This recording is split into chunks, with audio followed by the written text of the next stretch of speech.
지난 주일 오후에 성경 공부 인물할 때 룻기서를 공부했는데요. 하나 질문을 해보겠습니다. 사사시대의 가장 큰 특징이 뭘까요? 예? 사사시대의 가장 큰 특징. 예. 자기 소견에 옳은 대로 행하죠. 근데 왜 자기 소견에 옳은 대로 행할까요? 사람들이 왜 자기 소견에 옳은 대로 행할까요? 갑자기 왜? 목사님 그거 물으면 어떡하면 이런 표정 보지 마시고 왜 사람들이 자기 소견에 오를까요? 그 자기 소견에 옳은 대로 행한다는 말의 반대는 뭐가 있겠습니까? 뭔가 기준이나 뭔가 있다라는 거죠. 근데 그것을 따르지 않고 지가 하고 싶은 대로 산다. 근데 성경은 사사기서는 그것을 표현을 이렇게 합니다. 그때의 이스라엘에 왕이 없으므로 그렇게 합니다. 전제가 그때 이스라엘에 왕이 없으므로 사람들이 다 자기 소견에 옳은 대로 지 하고 싶은 대로 살아가고 있는 거죠. 그럼 이제 질문을 합시다. 또 하나 더. 이스라엘에 왕이 있었을까요? 없었을까요?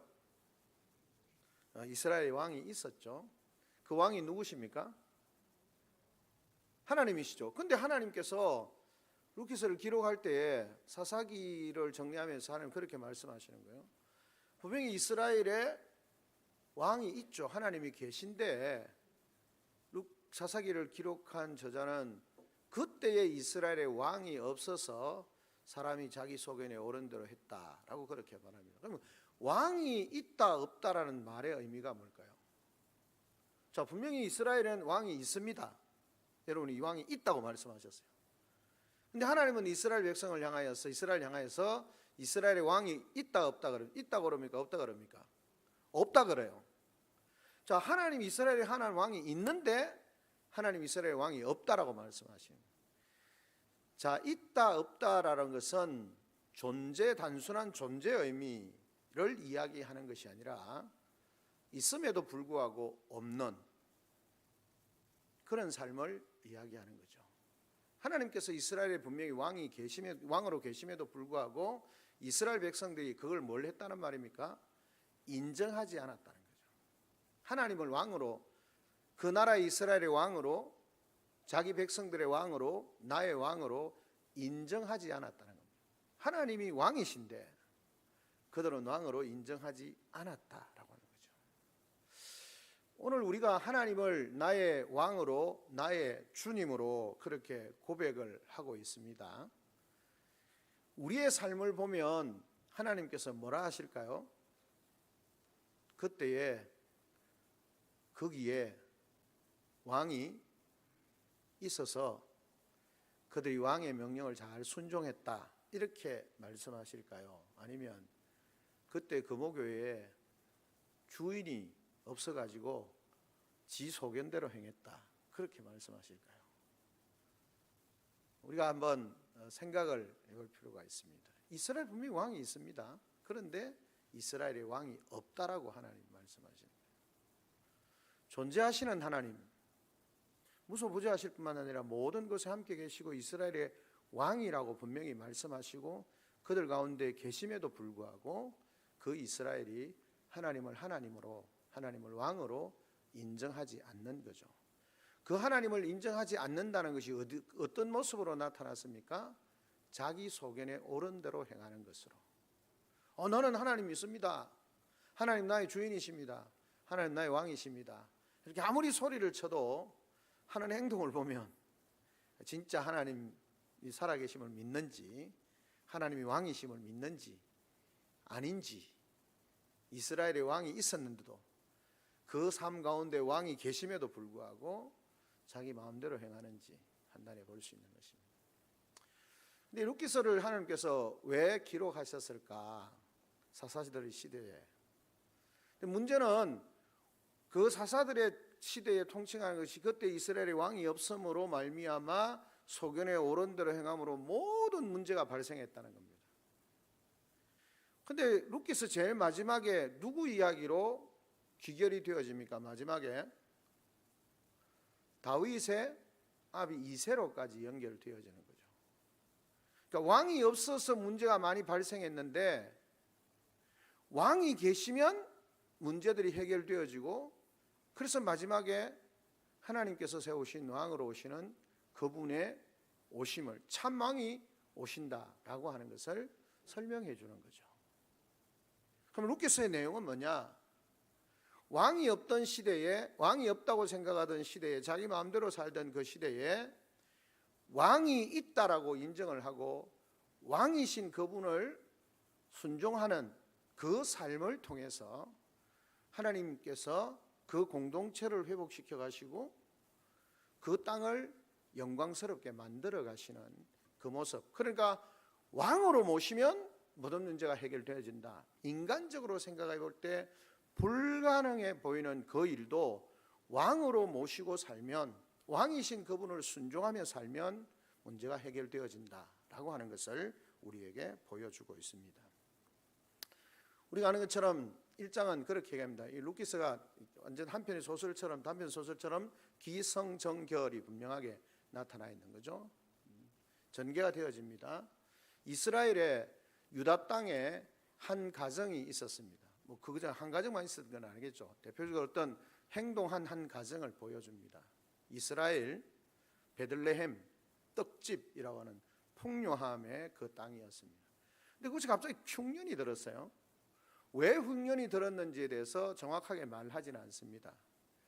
근데 사사기 배경으로 생각을 해보면 이스라엘에는 흉년이 드는 것은 늘 이야기합니다만 두 가지로 볼 수 있습니다. 여러 가지 있지만 결국은 하나님께서 말씀하시는 것처럼 이스라엘 백성들이 하나님의 말씀에 불순종하면 하나님 뭐라고 하셨습니까? 우로를 막으신다 그랬습니다. 비와 이슬을 막으신다는 거죠. 이스라엘 여행 다녀오신 분처럼 이스라엘은 황무지와 같은 땅입니다. 그런데 그 땅이 비만 오면 굉장히 좋은 땅이 되어지는 거죠.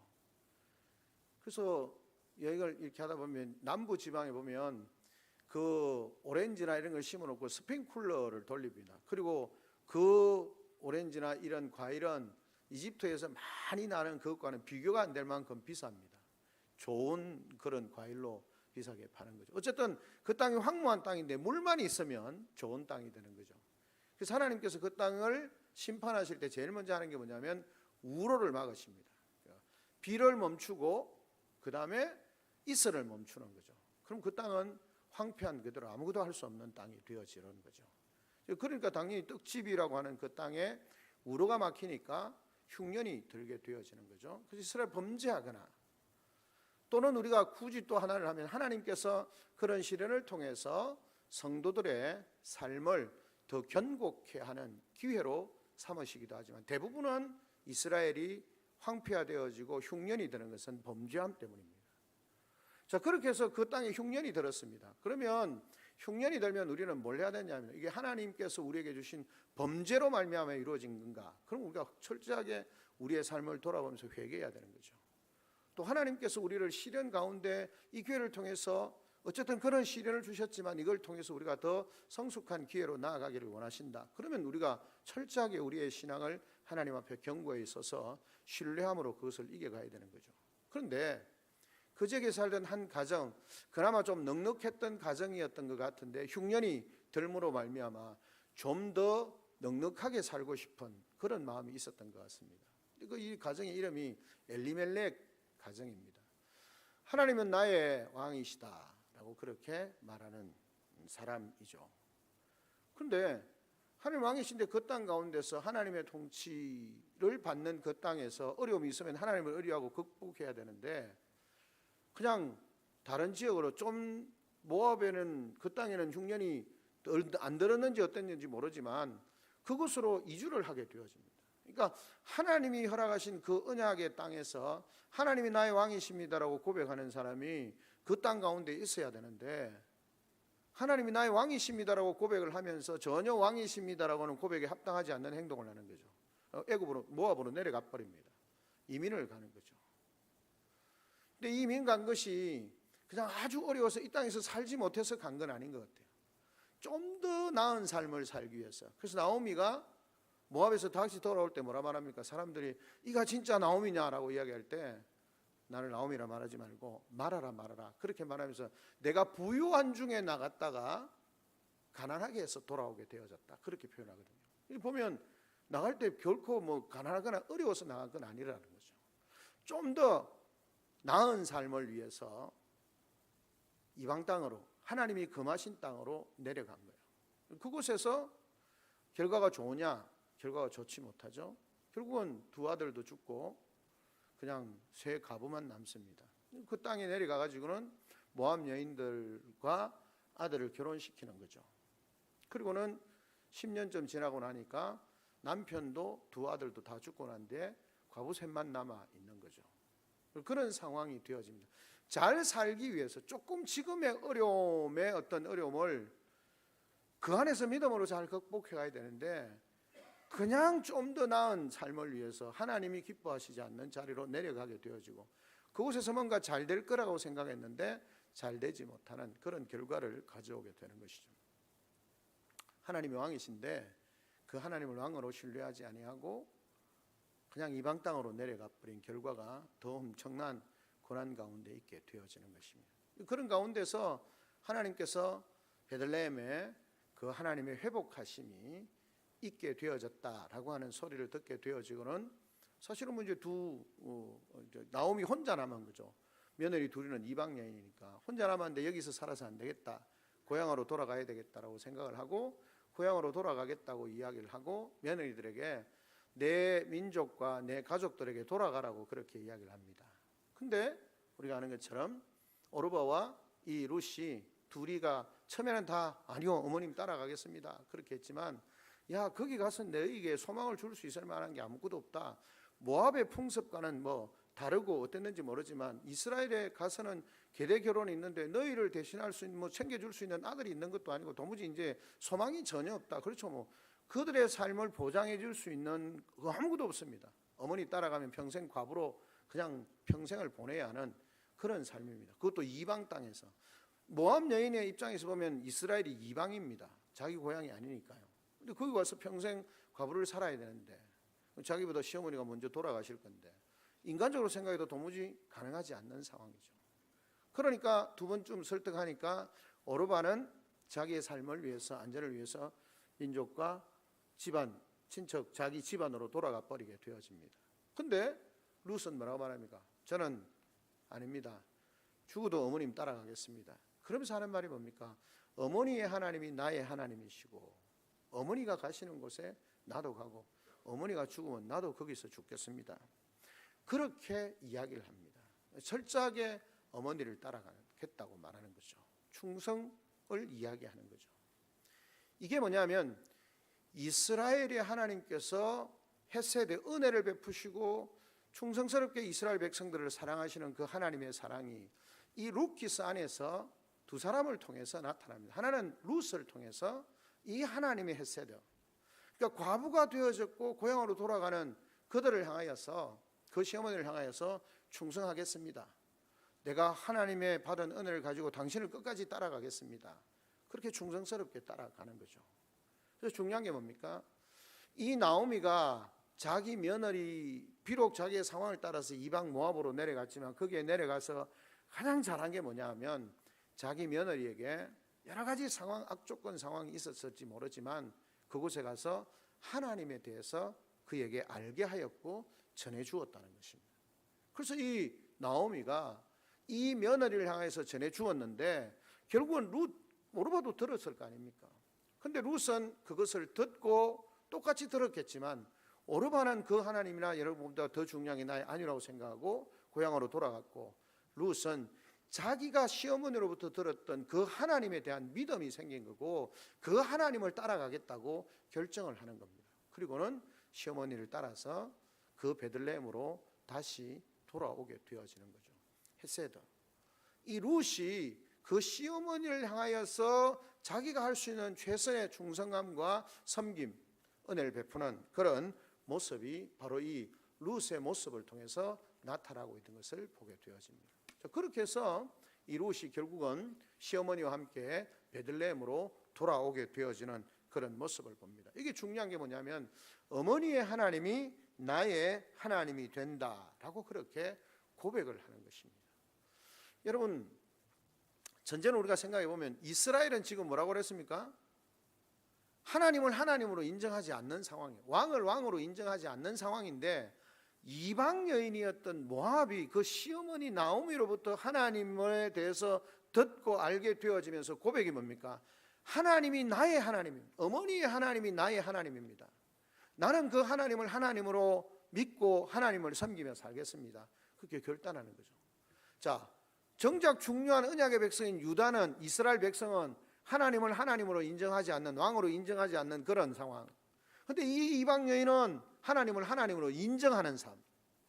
이방 여인인데 그 시어머니로부터 듣던 그 하나님에 대한 말씀을 통하여서 그 하나님을 고백하고 있는 그런 모습을 보게 되어지는 것입니다. 나오미의 인생의 모든 인생이 텅 빈 인생인데, 거기에 가장 중요한 룻이라고 하는 이방 여인 며느리가 자기의 삶의 한 구석을 차지하고 있는 겁니다. 그리고 이 여인은 시어머니를 향하여서 뭘 합니까? 끝까지 충성하도록, 그 시어머니를 끝까지 사랑하겠다고 그렇게 말하고 있는 것을 보게 되어지는 것입니다. 그러니까 룻이 소망 없는 나오미를 선대하는 겁니다. 인내하는 것, 헤세드라는 것. 자기가 할 수 있는 최선의 방법으로 그 시어머니를 향하여서 인내하고 자비를 베푸는 겁니다. 여러분 생각해 보십시오. 이 룻이 그냥 자기가 정말 자기만 생각하고 편하게 살려면 베들레헴으로 가는 게 중요한 게 아니고 자기 고향으로 돌아가야죠. 오늘날에도 뭐 타지역에서 다 과부 혼자 돼가지고 뭐 고향 뭐 옛날 뭐 그럴지 모르지만 그 뭐 남편 고향 가서 고생하면서 살아라 이러면 가겠습니까? 근데 2000년 전에 뭐 훨씬 전에, 2000년이 아니죠, 훨씬 전에 이방 땅 다른 지역에 가서 산다는 것이, 다른 나라에 가서 산다는 것이 얼마나 힘들고 어렵겠습니까? 그런데도 불구하고 이 여인이 자기 어머니를 향해서 할 수 있는 최대한 인내, 사랑하는 것이 뭡니까? 그 어머니를 따라가는 것이고, 그 어머니의 신앙의 고백에 그 나의 신앙 고백을 함께 하면서 그 시어머니를 따라가겠다라고 했던 그 모습을 보게 되어지는 것입니다. 어쩌면 나오미는 그가 원망하던 전능자께서 룻을 통해서 그 상식을 넘어서는 그 헤세드를 하나님께서 부어주시는 겁니다. 당연히 상식적으로 생각하면 자기 시어머니를 버리고 당연히 베들레헴으로 가지 아니하고 자기 고향으로 돌아가는 것이 맞는데, 이 여인은 그 모든 것을 내려놓고 시어머니를 향하여서 따라가겠다고 인내를 베푸는 것입니다. 그런 면에 있어서 이 여인을 향한 어머니의 하나님이 나의 하나님이 되어진다라고 고백함으로 말미암아 그 하나님의 은혜를 알게 되어지고 시어머니를 향해서 그런 인내를 베풀고 있는 룻의 모습을 보게 되어지는 것입니다. 그리고는 결국 어떻게 합니까? 결국 베들레헴으로 돌아오게 되어지는 것이죠. 사랑하는 성도 여러분, 이 시대에 사람들이 하나님을 하나님으로 인정하지 않는 그 상황과 시대 가운데서 우리의 신앙의 고백과 우리의 삶은 분명해야 합니다. 하나님이 나의 하나님이십니다. 하나님은 나의 왕이십니다.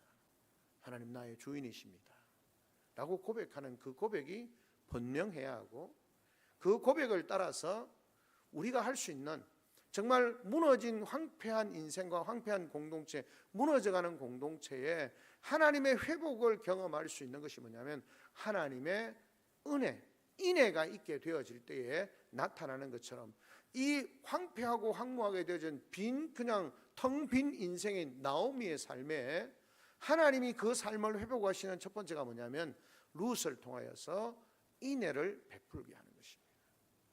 이것이 뒤에 보면 보아스가 그것을 통하여서 인애를 베풀고 그 엘리멜렉의 집안이 회복되어지고 인애를 베푸는 그 삶을 통해서 이스라엘 공동체 회복의 단초를 하나님께서 허락하시는 것을 우리에게 보여주고 있는 것입니다. 그렇게 해서 베들레헴으로 돌아왔습니다. 그리고는 이제 살아야 되잖아요. 아무것도 없으니까, 뭐 집도 줄도 없는 그런 상황 가운데서 추수 때가 되어서 돌아왔으니까 이제 회복하셨다는 소리를 듣고 먼 거리를 왔는데 마치 추수 때인 거죠. 하나님의 인도하심이라는 거죠. 마치 추수 때가 와서 갔습니다. 그리고는 이제 시어머니를 섬겨야 되어지니까, 복양해야 되어지니까 룻이 일찍 일어나서 추수 때가 되어지니까 이삭을 주우러 나갑니다. 그런데 우연히도 이 이삭을 주우러 간 것이 보아스의 밭이었습니다. 보아스의 밭에 가서 열심히 일을 하고 이삭을 줍습니다. 근데 보아스가 추수할 때가 되어서 내려와서는 좀 특이하게 보이는 여인이 있으니까 묻습니다. 저 소녀가 누구냐라고 물을 때 일하는 사람들이 뭐 처음에 일을 시작하면서 물었겠죠. 너 누구냐, 어디서 왔냐 이렇게 물어서 확인한 신분의 결과가 뭐냐면 나오미의 며느리로서 이방 땅에서 돌아온 그 나오미의 며느리 룻이라고 하는 사실을 듣게 되어집니다. 그리고는 보아스가 그를 향하여 여러 가지 그렇게 도움을 주는 그런 모습을 보게 되어지는 거죠. 그리고는 저녁에 많은 것을 향하여서 이제 집으로 돌아오는데 그 중간에 보면 뭐라고 말하냐면 이 보아스가 우리가 잘 아는 유명한 말을 하게 되어지는 거죠. 이스라엘 하나님 여호와께서 그의 날개 아래 보호를 받으러 온 내게 온전한 상 주시기를 원한다라고 그렇게 말합니다. 자, 보아스가 이 여인이 시어머니를 따라온 삶에 대해서 해석을 하는 겁니다. 이 룻은 시어머니의 하나님, 그 어머니의 그 하나님이 나의 하나님이고 나는 시어머니를 섬기고 사랑하고 함께 하기 위해서 이 베들레헴으로 왔는데 보아스는 그것을 뭐라고 해석합니까?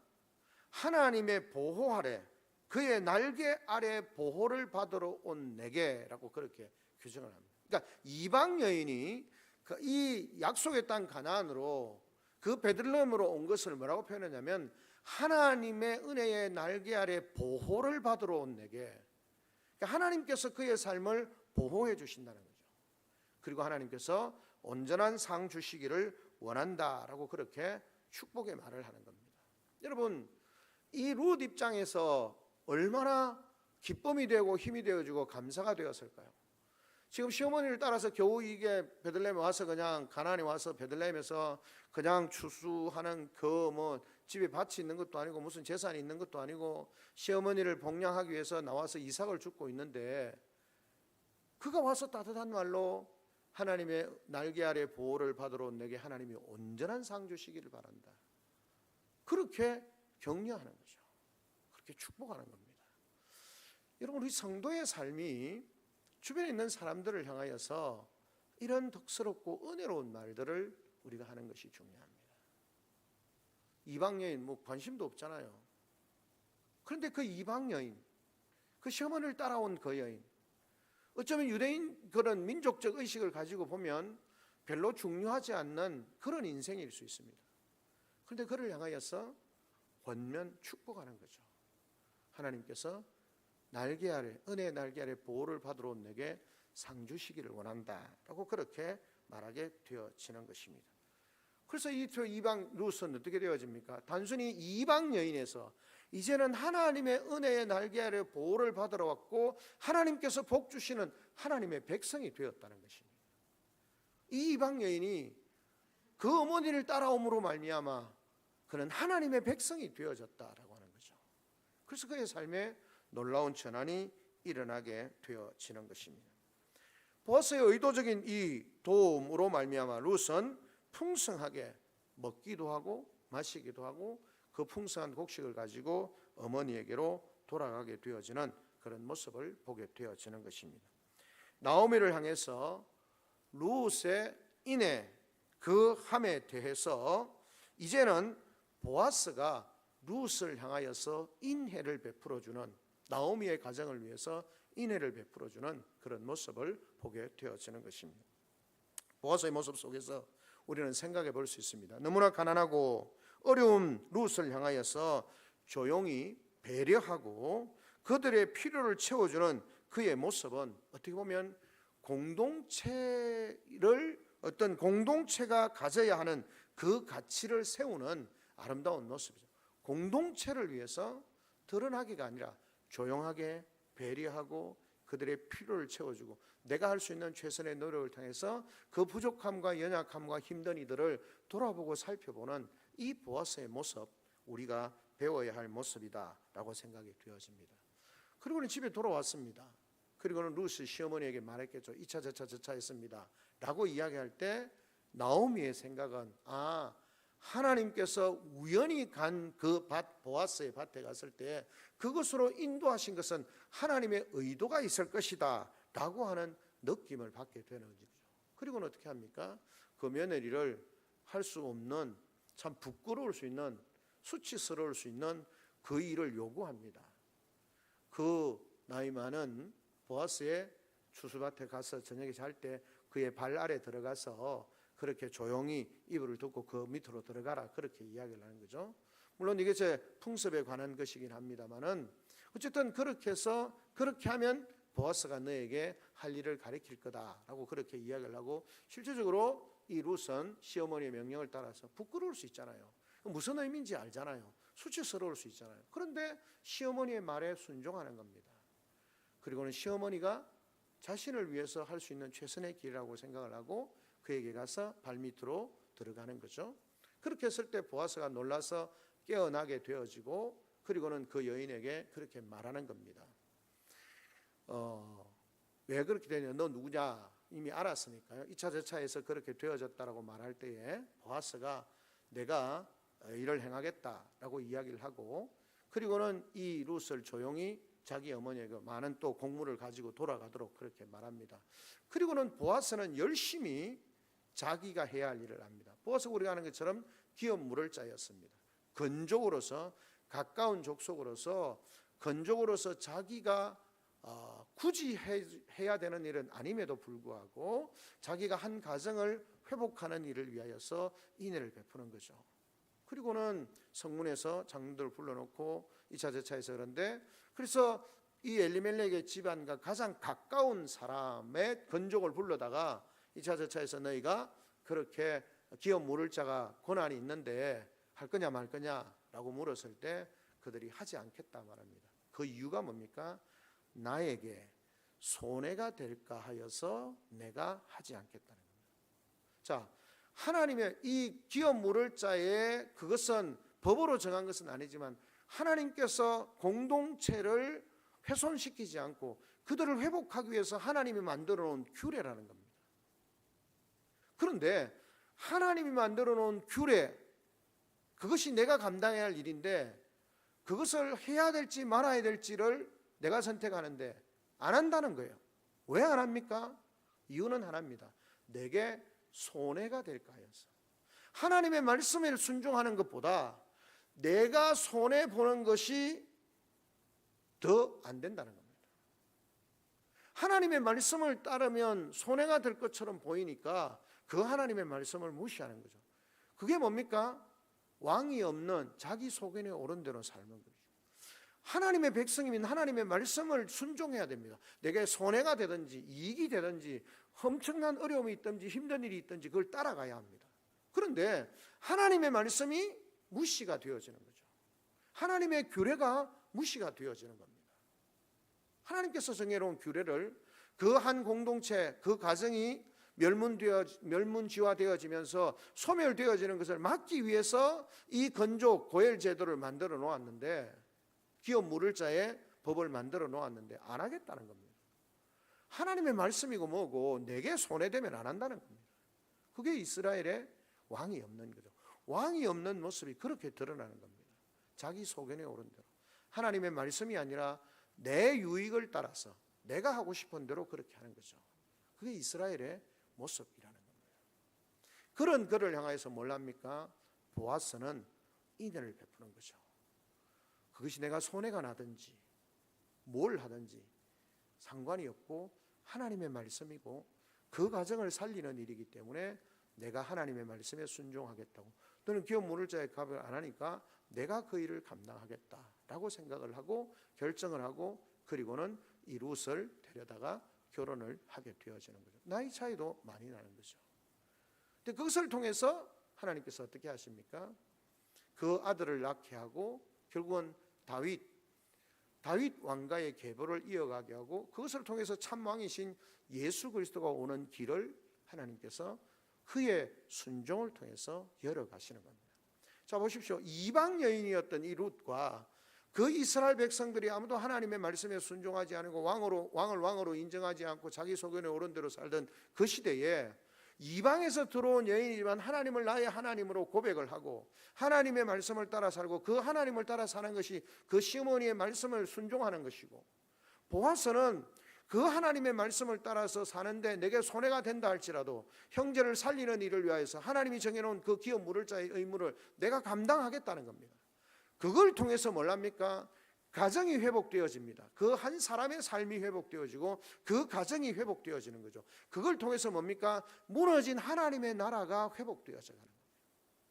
하나님의 나라는 거창하게 완벽하게 나중에 회복되어지지만 우리 세대에 완벽하게 온전하게 이루어지는 거 아닙니까? 큰 일에 대해서는 우리가 많이 생각할지 모르지만 그러나 중요한 것은 뭡니까? 정작 보아스는 자기 자리에서 자기에게 주어진 일, 그것은 하나님의 말씀 안에서 순종하는 것을 통해서 그 일을 감당할 때 그를 통해서 하나님 나라의 한 부분인 그 가정이 회복되어지는 거고 한 영혼이 회복되어지는 것이고 그 삶을 통해서 하나님의 나라가 회복되어지는 거고 그 인애를 베푸는 삶을 통해서 헤세드를 통해서 하나님께서 그 이스라엘 공동체를 온전히 회복하실, 강건하게 하실 다윗 왕으로 예수 그리스도로 이어지는 그 참된 왕이 오심을 보여주는 것입니다. 결국은 왕이 없어서 자기 소견에 오른 대로 살아가던 그 시대에 하나님을 왕으로 인정하고 하나님 앞에 고백하면서 하나님께 순종할 때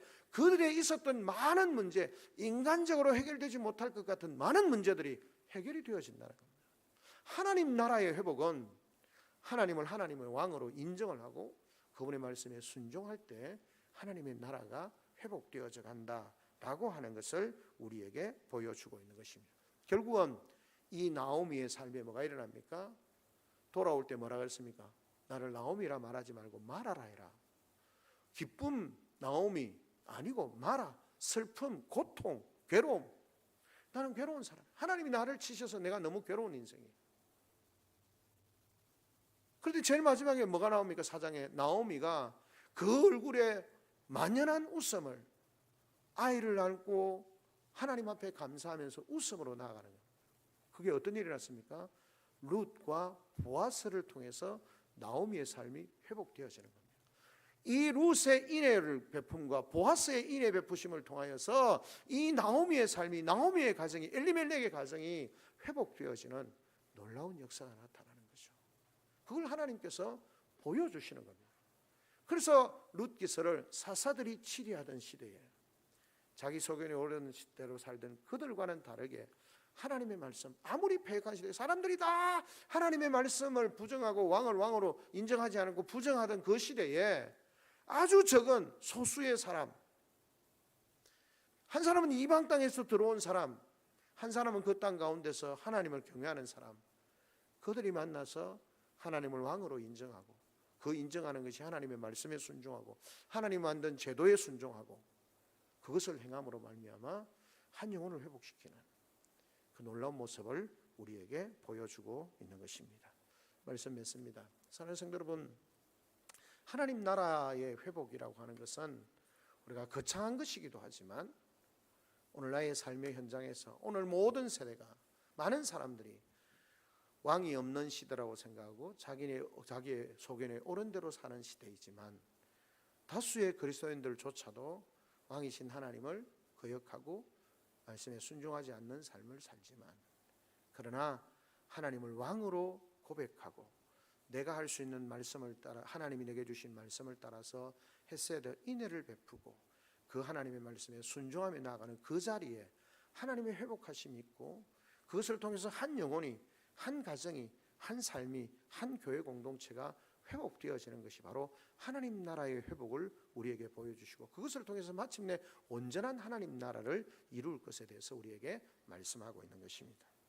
이 하나님의 은혜가, 회복하심의 은혜가 오늘도 하나님을 나의 왕으로 고백하고 모두가 거부하는 세대에 하나님을 왕으로, 주인으로 고백하면서 순종하며 나아가는 복된 우리 성도들이 되어서 여러분의 삶을 통해서 여러분 자신이, 가정이, 내 이웃이, 우리 교회 공동체가 회복되어지고 놀라운 하나님의 역사를 경험하는 그런 은혜가 있기를 주님의 이름으로 축원합니다. 아멘. 우리 시간 다 같이 한 목소리 한번 하나님 앞에 기도하며 나아가겠습니다. 하나님, 오늘 우리가 함께 기도하기를 원합니다. 하나님 나라와 주의 몸된 교회를 위하여서 특별히 기도하기를 원합니다. 하나님 은혜를 베풀어 주시고 교회를 위해서 기도하고 하나님의 회복, 하나님 나라의 회복을 위하여서 우리를 세워주시고 우리를 사용하시는데 우리 자신들이 먼저 이 놀라운 하나님의 은혜, 헤세드를 인하여서 충성함을 통하여서 하나님의 회복하심을 경험하는 우리의 삶이 되게 하여 주시옵소서.